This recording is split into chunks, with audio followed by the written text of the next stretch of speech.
নমস্কার শ্রোতা বন্ধুরা, আমি অমৃত দাস।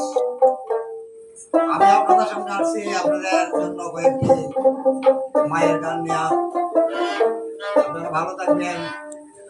আমার সঙ্গে রয়েছেন রাজা রমাকান্ত দাস এবং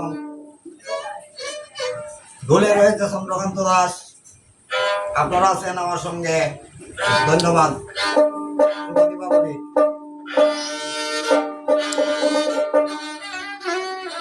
আমার মায়ের পায়ের জবা হয়ে না ফোটে